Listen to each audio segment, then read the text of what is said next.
మీద తీసుకుంటే 26% తీసుకుంటాం. అందులో ఫస్ట్ వన్ తీసుకున్నప్పుడు ఎవరు అంటే ఓఏ స్మిత్ అనేటువంటి ఫస్ట్ ఆర్బీఐ గవర్నర్. ఇతడు 1935 to 37 వరకు పని చేయడం జరిగింది. ఇతని యొక్క ప్రత్యేకత తీసుకున్నప్పుడు ఫస్ట్ ఫారినర్గా పిలుస్తాం సార్. మొత్తం అంటే ఆర్బీఐ గవర్నర్గా పనిచేసినటువంటి ఫస్ట్ విదేశీ పర్సన్ ఎవరు అడిగినప్పుడు ఓఏ స్మిత్, లేదా ఆర్బీఐ గవర్నర్గా వర్కింగ్ చేసినటువంటి ఫస్ట్ పర్సన్ ఎవరు అడిగినప్పుడు కూడా ఓఏ స్మిత్. అదేవిధంగా ఇక్కడ ఇంపార్టెంట్ పాయింట్ బాగా పెట్టాను సార్. ఆర్బీఐ గవర్నర్గా వర్కింగ్ చేసినటువంటి ఫస్ట్ సివిల్ సర్వీసెస్ పర్సన్ ఎవరు అని క్వశ్చన్ అడిగినప్పుడు O A Smith sir.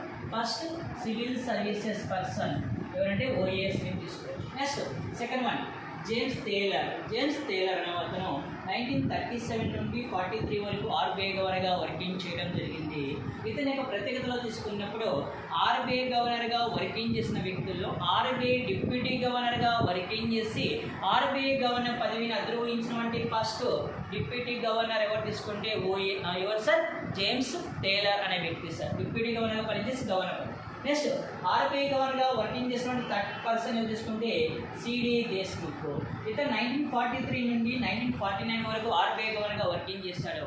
CD for Chintamani Dwarakanath Deshmukh. C D Deshmukh means Chintamani Dwarakanath Deshmukh తీసుకోవచ్చు.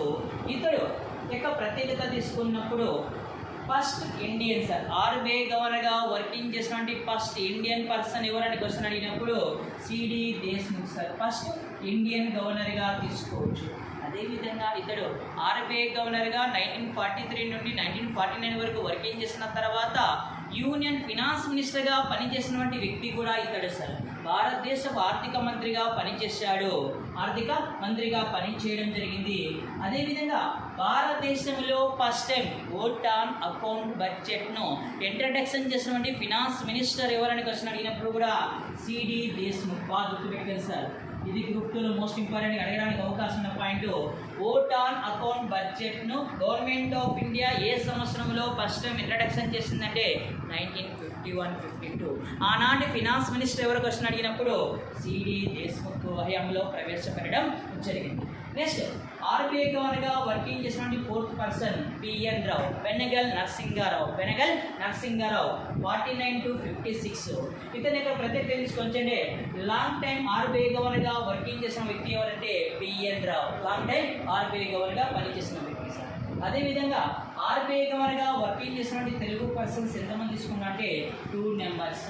ఒకరు వైవి రెడ్డి, సెకండ్ వన్ తీసుకుంటే దువ్వూరి సుబ్బారావు. వైవి రెడ్డి మరియు దువ్వూరి సుబ్బారావు. వైవి ఫర్ ఏమొస్తుందంటే first Telugu person YV Reddy. యాగా ఏనుగోపాల్ రెడ్డి. ఇతడు ఆర్డర్ ప్రకారం తీసుకున్నప్పుడు ఎన్నో ఆర్బీఐ గవర్నర్ అంటే 21st RBI governor. Time period 2003 నుండి 2008 వరకు పనిచేస్తాడు. అయితే ఇతని యొక్క ప్రత్యేకతలో తీసుకున్నప్పుడు ఫస్ట్ తెలుగు పర్సన్ ఏమని చెప్తాం సార్? ఫస్ట్ తెలుగు పర్సన్ అని పిలుస్తాము. అదేవిధంగా 14 ఫినాన్స్ కమిషన్ చైర్మన్గా పనిచేసిన వ్యక్తి కూడా ఎవరంటే వైవి రెడ్డి. 14 ఫినాన్స్ కమిషన్ యొక్క టైం పీరియడ్ వచ్చేసి 2015 to 20 sir. 2015 to 20 14 finance commission చైర్మన్గా వర్కింగ్ చేసిన వాడు వ్యక్తి ఎవరు సార్? వైవి రెడ్డి. ఇతడు కడప జిల్లాలో Nandalur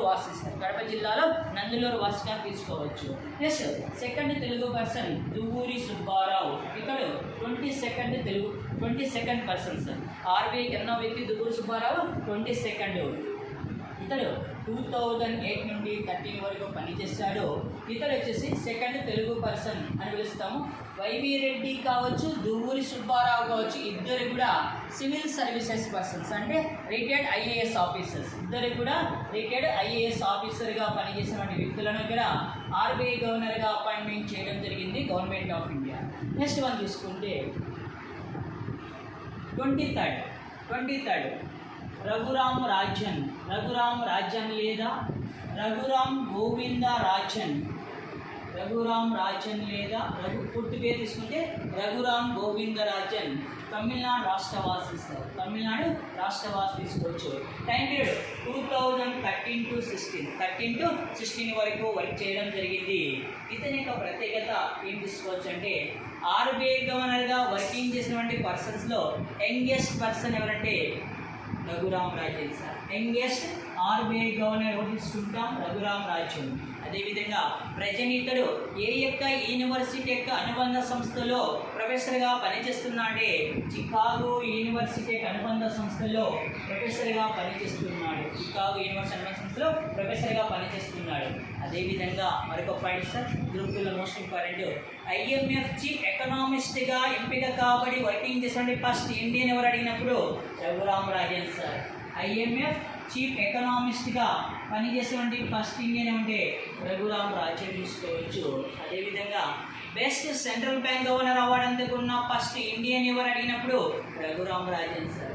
best central bank governor award అందుకున్న ఫస్ట్ ఇండియన్ ఎవరంటే రఘురామ్ రాజన్. ఇయర్ 2015లో అందుకోవడం జరిగింది సార్. 2015లో అందుకోవడం జరిగింది sir. Next one 24th RBI governor ఎవరంటే Urjit R Patel sir. Urjit R Patel తీసుకోవచ్చు. ఇతడు గుజరాత్ రాష్ట్రవాసి సార్. గుజరాత్ రాష్ట్రవాసి తీసుకోవచ్చు. టైం పీరియడ్, ఇతడు RBI గవర్నర్ యొక్క టైం పీరియడ్ ఎన్ని సంవత్సరాలు తీసుకుంటాము? RBI గవర్నర్ యొక్క టైం పీరియడ్ తీసుకున్నప్పుడు మనకు గవర్నర్ యొక్క టైం పీరియడ్ 3 years సార్, 3 సంవత్సరాలు. కానీ ఇతడు 3 years వర్కింగ్ చేయలేదు, కేవలం 2 years మాత్రమే వర్కింగ్ చేయడం జరిగింది. ఇతడు 2016 నుండి 2018 డిసెంబర్ 10వ తారీఖు వరకు మాత్రమే పనిచేశాడు. 2018 డిసెంబర్ 10వ తారీఖున RBI గవర్నర్ పదవికి ఇతడు రిజైన్ చేయడం జరిగింది సార్. ఇతడు మనకి ఏ రాష్ట్రవాసి? నరేంద్ర మోడీ. మన ఏ రాష్ట్రవాసి చెందిన వ్యక్తి చెప్తాం? మన ప్రధానమంత్రి గుజరాత్. ఇతడు కూడా అతనికి నమ్మకస్తున్న వ్యక్తిని ఇక్కడ తీసుకోవడం జరిగింది. ఇతడు RBI డిప్యూటీ గవర్నర్గా పనిచేసి గవర్నర్ పదవిని అధిరోహించినటువంటి వ్యక్తి తీసుకోవచ్చు. గవర్నర్ పదవిని అధిరోహించి ఇక్కడ బాగా పెట్టారు సార్. ఇటీవల కాలంలో నరేంద్ర మోడీ గారి ప్రభుత్వం తీసుకొచ్చినటువంటి ఎకనామికల్ రిఫార్మ్స్లో తీసుకుంటే డిమానిటైజేషన్ చేసినటువంటి ఇయర్ వచ్చేటటువంటి 2016 November 8 సార్. 2016 November 8న డిమానిటైజేషన్ చేసిందంటే అత్యధిక వాల్యూ కలిగిన కరెన్సీ నోట్లు రద్దుపరిచిన సంవత్సరం 2016 November 8. ఆనాటికి RBI గవర్నర్గా ఎవరు వర్కింగ్ చేయడం జరిగిందంటే ఉర్జిత్ ఆర్ పటేల్ వర్కింగ్ చేయడం జరిగింది. నెక్స్ట్ అదేవిధంగా 25th RBI governor Shaktikant Das. ఎవరు సార్?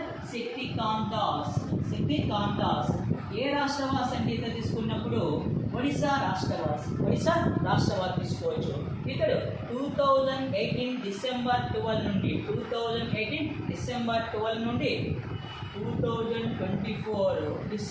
10 వరకు పనిచేశాడు. 2024 డిసెంబర్ 10 వరకు అంటే 2 terms కంటిన్యూగా చేశారు సార్. 2 సార్లు పనిచేయడం జరిగినది. దీని యొక్క ప్రత్యేకత తీసుకుంటే రిటైర్డ్ IAS ఆఫీసర్.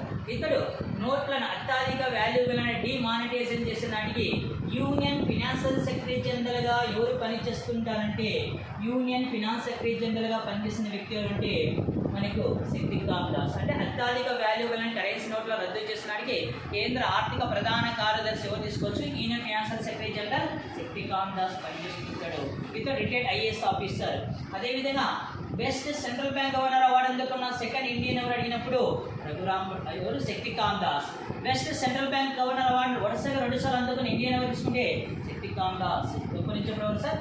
23 మరియు 24లో 2 సార్లు అందుకోవడం జరిగింది సార్. 2023 మరియు 24లో 2 terms కంటిన్యూగా best central bank governor award అందుకున్నాడు sir. Best central bank governor award.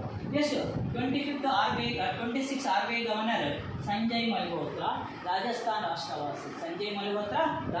రాష్ట్రవాసి. ఇతడు 2024 డిసెంబర్ 11 నుండి నౌ స్టిల్ కొనసాగుతుందంటే 1.5 year నియర్లీ కంప్లీట్ కావడం జరిగింది. 1.5 year ఉంది. కానీ ఇక్కడ ఎవరు చెప్తున్నా సార్? ఏదైనా సరే కరెంట్ ప్రస్తుత డైరెక్టర్ జనరల్ కానీ, డిప్యూటీ డైరెక్టర్ జనరల్ కానీ, గవర్నర్ కానీ, డిప్యూటీ గవర్నర్ కానీ, MD కానీ, CEO కానీ, లేకుంటే డిప్యూటీ డైరెక్టర్ జనరల్ కానీ ఏ పదం వచ్చినా వాటిని ఎగ్జామ్ పోయేటప్పుడు అప్డేట్ చేసుకోండి. ఎందుకంటే ఒక మార్క్ అయినా మన లైఫ్ను చేంజ్ చేస్తుంది. Thank you sir.